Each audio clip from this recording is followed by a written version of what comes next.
Quelques semaines nous séparent de l'an 2025 pour embrasser une nouvelle année 2026. Chers téléspectateurs et amoureux du magazine consacré à la police nationale congolaise, bonjour et bienvenue partout où vous captez cette chaîne dans le monde entier, en Afrique et pourquoi pas dans les 26 provinces qui composent la République démocratique du Congo.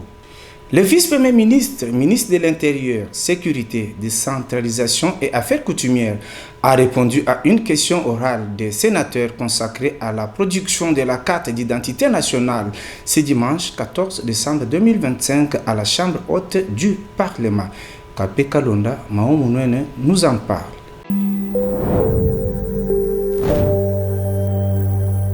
Comme l'a si justement rappelé le chef de l'État lors de son discours devant le Congrès, l'opérationnalisation de l'ONIP constitue une priorité absolue et une urgence nationale qui ne souffre plus d'aucun délai.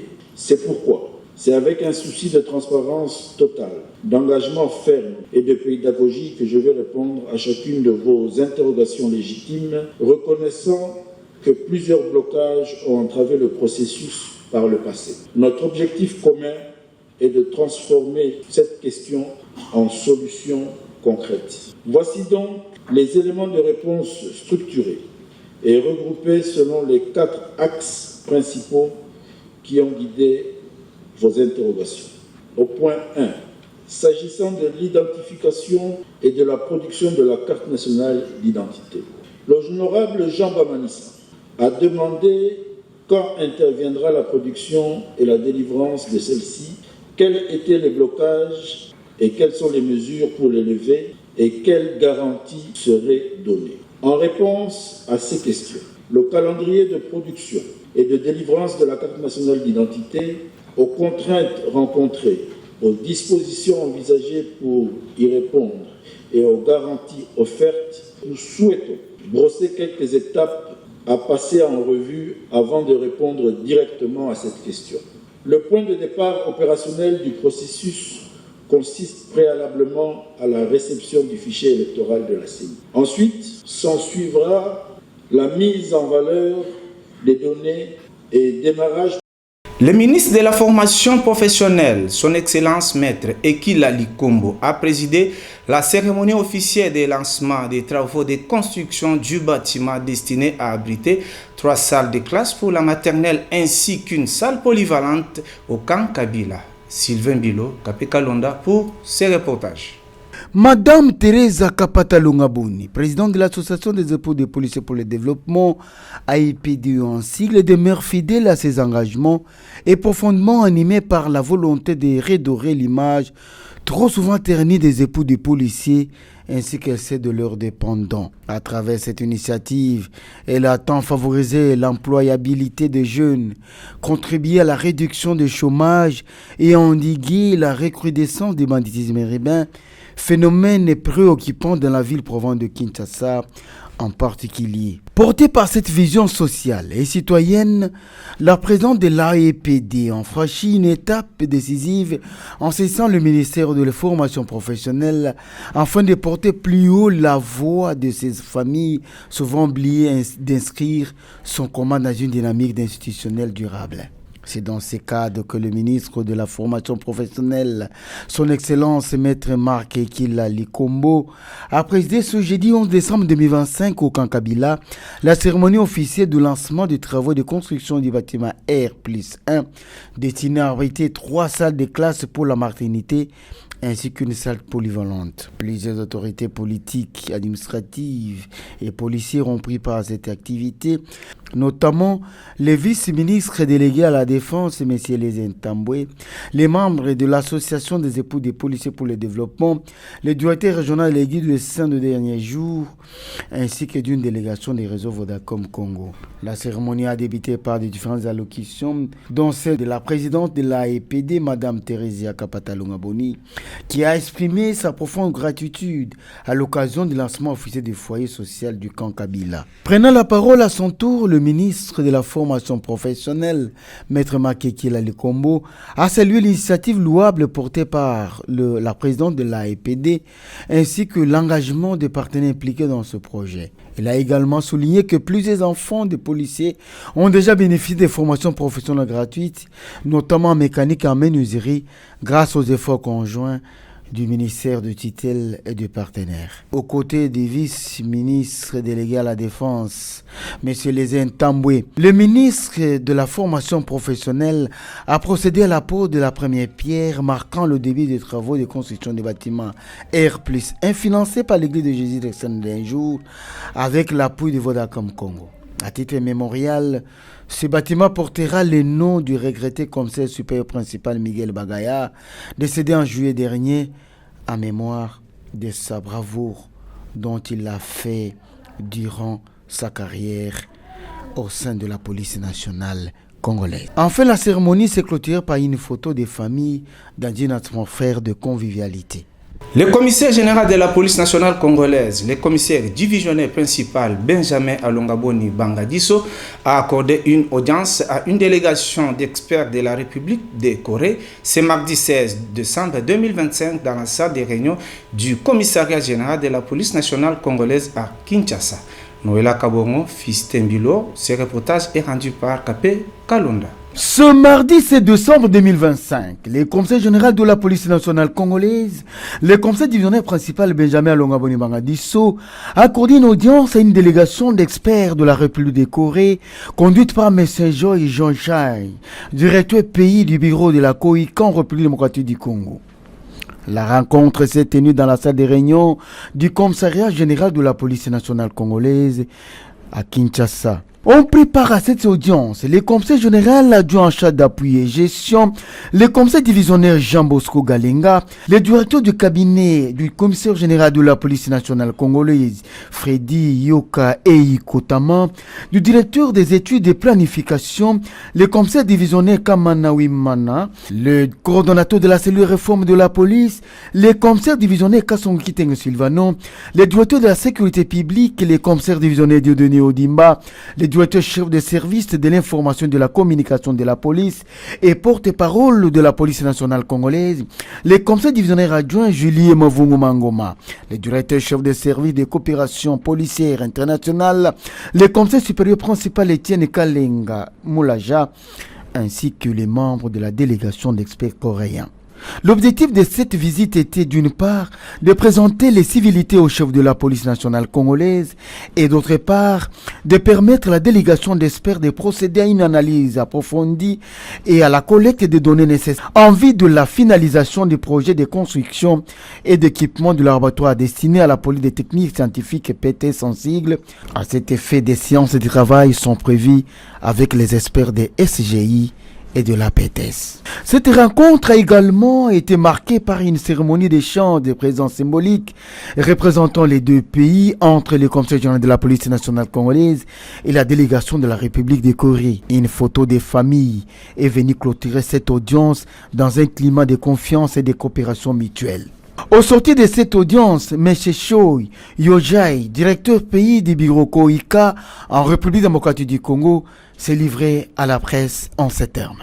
Alors, je m'appelle Franjon Force, je suis l'ancien directeur de l'Institut national de l'investigation scientifique de la Corée et je suis aussi chef de la délégation coréenne qui est venue dans le cadre du projet de COICA.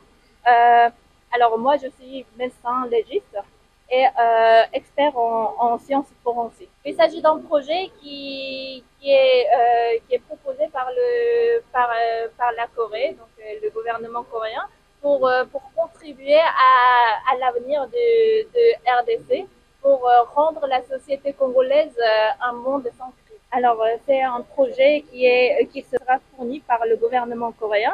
Cela consiste à construire un nouveau bâtiment et puis fourniture de nouveaux équipements, ainsi que la formation des experts au sein de la police congolaise. Et comme ça, nous allons contribuer à faire la société congolaise un monde sans crime. Et nous tenons aussi à renouveler cette relation pour qu'on puisse coopérer encore dans l'avenir. Alors, la réussite de ce projet permettra aussi le fait que la République de Congo devient un centre dans la région de l'Afrique pour l'investigation scientifique.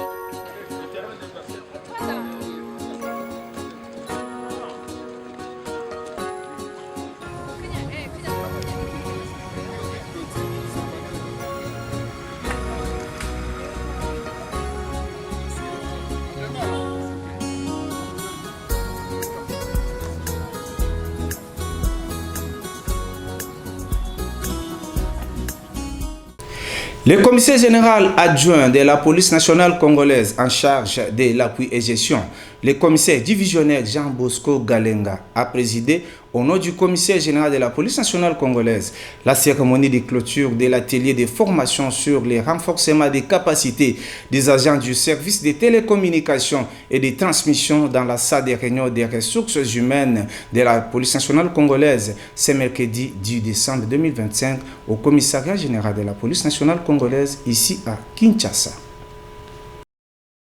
Au commissariat général de la police nationale congolaise, la technologie s'impose désormais comme un outil stratégique. Ce mercredi 10 décembre 2025, le commissaire général adjoint en charge de l'appui et gestion, le commissaire divisionnaire Jean Bosco Galenga, a présidé au nom du commissaire général de la police la cérémonie de clôture de l'atelier de formation consacré au renforcement de capacités des agents du service des télécommunications et de la transmission. Organisée avec l'appui technique et financier du PNUD, cette formation s'est tenue dans la salle des réunions des ressources humaines de la police, au cœur même du commissariat général à Kinshasa. Autour de la table, la directrice chef du service de transmission, le commissaire divisionnaire Odette Kamon, un représentant du PNUD, des officiers supérieurs et subalternes, ainsi que les apprenants. Prenant la parole à l'ouverture de la cérémonie, le commissaire divisionnaire Odette Kamon s'est félicité de la tenue de cette formation qui a réuni 40 apprenants,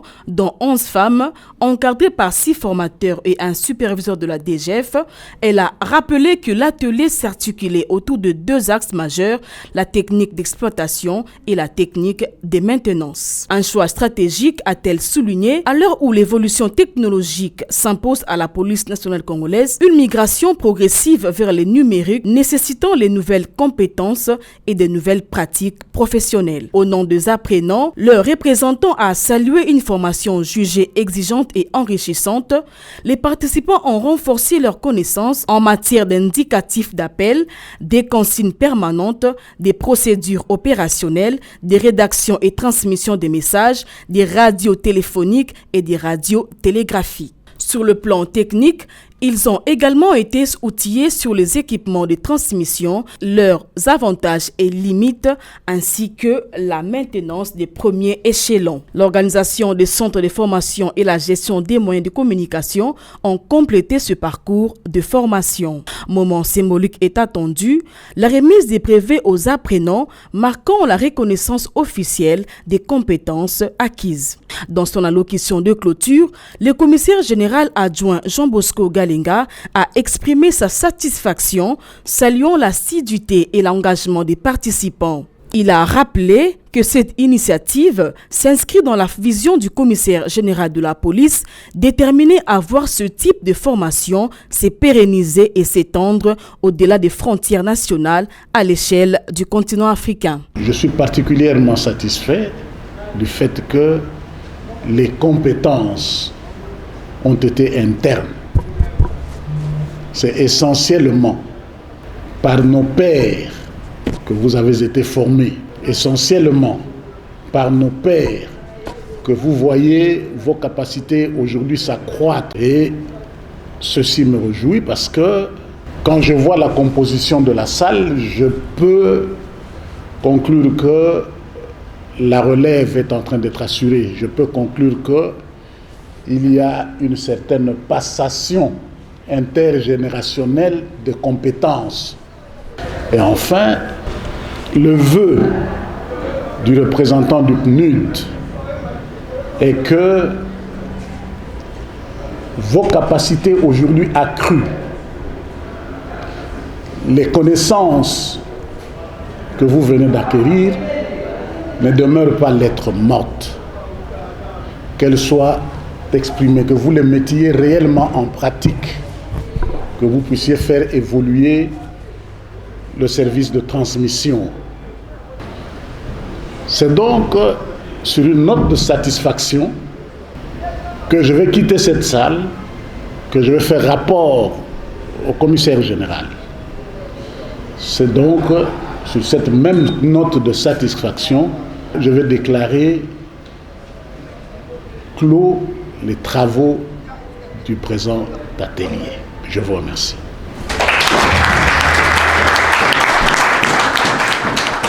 La cérémonie s'est achevée sur le note de l'hymne national, suivie d'une photo de famille dans une atmosphère de joie partagée. Quittons la ville-province de Kinshasa. Nous rendons maintenant au Katanga. Les commissaires provinciaux du Haut-Katanga, les commissaires divisionnaires Blaise Mboula Kilimbalimba a réceptionné 21 jeeps et 170 motos. La dotation du gouverneur intérimaire du Haut-Katanga, les chariots automobiles pouvant permettre de faire face à l'insécurité de la province. SICOP au Katanga pour les détails. Elles sont au total 21 jeeps et 170 motos, toutes neuves, remises ce dimanche 14 décembre 2025 à la police nationale congolaise, province du Haut-Katanga, par le gouverneur intérimaire. Martin Kazembe Choula veut ainsi renforcer la mobilité des services de sécurité sur toute l'étendue de la province. Ainsi, les 3 grandes villes du Haut-Katanga, à savoir Lubumbashi, Likasi, Kasumbalesa, les 6 territoires que compte la province et même les secteurs sont dotés chacun des jeeps et motos. Chaque territoire, par exemple, est doté de 20 motos et 50 motos pour la ville de Lubumbashi. Ceci permettra aux services d'accéder partout où la sécurité des personnes et leurs biens est nécessaire. Pour le gouverneur Martin Kazembe Choula, cette dotation est une façon de répondre aux recommandations du président de la République, Félix-Antoine Tshisekedi Tshilombo. Tout ce que nous venons de poser comme acte, c'est pour répondre à l'appel du commandant suprême. Le chef de l'État, le message qu'il nous avait lancé, relayé par le vice-premier ministre de l'Intérieur, de vous accompagner, vous qui êtes notre police, afin de vous permettre d'avoir une mobilité fiable, d'ajouter sur ce que vous avez. Pour sa part, le commissaire provincial de la police, le général Blaise Kilimbalimba, qui a reçu des mains du gouverneur les clés de tous ces véhicules, a salué la promptitude avec laquelle l'autorité provinciale réagit à chaque fois que la police sollicite son intervention. De par la volonté, les énergies fournies par le gouverneur de province, qui n'a pas hésité lorsqu'on a fait les états de besoin, il les a honorés jusqu'à nous doter de véhicules qui vont nous permettre maintenant de sécuriser encore davantage. Remettant à son tour les clés au commandant de la police de différentes entités, le général Blaise Kilimbalimba les a exhortés à gérer ces véhicules en bon père de famille, signalant que cette nouvelle dotation vient renforcer le charroi automobile mis à la disposition des services de sécurité par le gouverneur intérimaire Martin Kazembe Choula. 2 jeeps ont même été remises au FRDC qui viennent souvent en appui à la police nationale congolaise.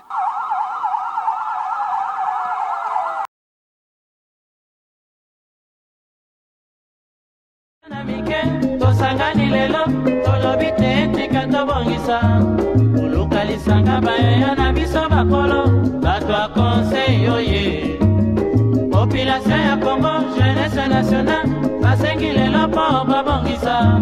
Obongisa Congo ezali nguya ya population, bakonzi bayoka na matoi. Bato ya Congo oye, bato ya Congo oye. Congo, jeunesse nationale.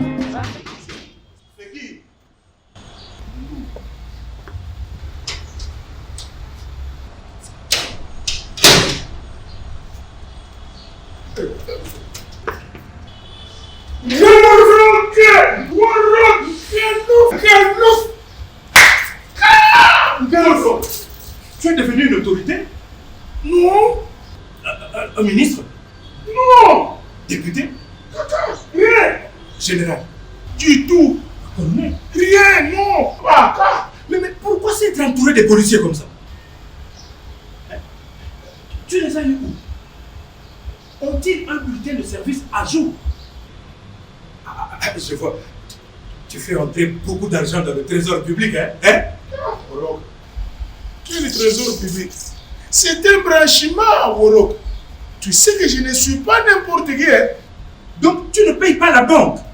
Kaka! Quelle banque? J'étais dans le besoin. Un coup de fil à un ami colonel à la ligne, Baka, la garde est là et je suis en sécurité. Hein? Pas d'étranger. Ngalouf, tu es un voleur. Worok, un grand homme d'affaires comme moi, voleur mouif. Mais tu voles l'État congolais.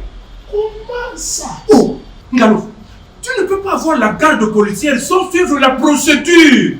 Mais tu cours un grand danger. En cas d'incident, ou bien coup de barre avec mort d'homme, ça va la main.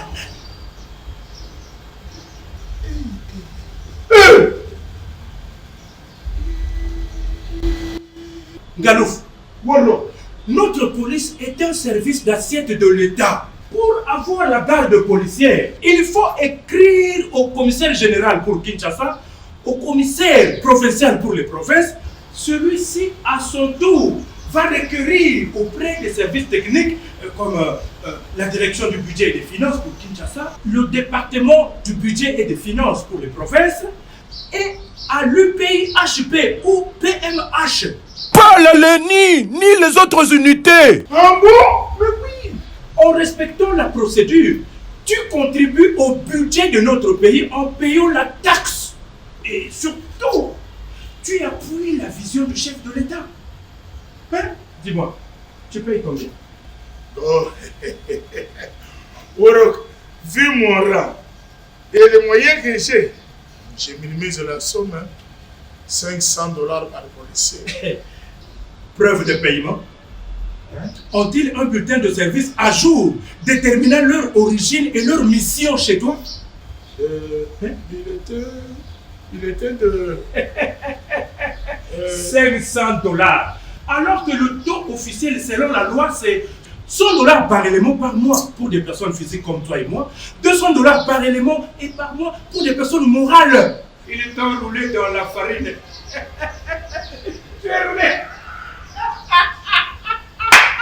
Donc, tel que je suis là, au lieu de nourrir l'État, je nourris les individus. Hein? Et tu sais quoi? Tu vas payer les pénalités pour tous les temps qu'ils t'ont gardé.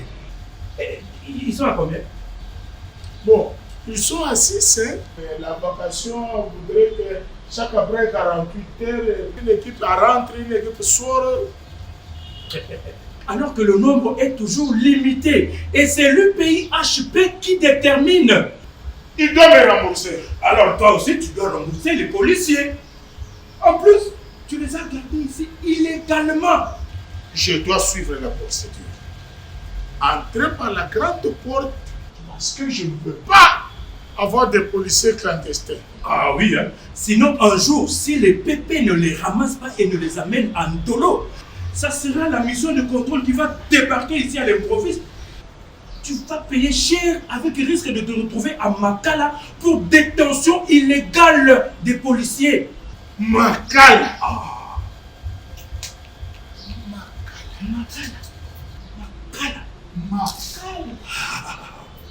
Vous voulez la garde policière? Respectez la procédure. Sinon, population ya Congo, jeunesse nationale, basengi lelo po babongisa. Kobongisa Congo ezali nguya ya population, bakonzi bayoka na matoi.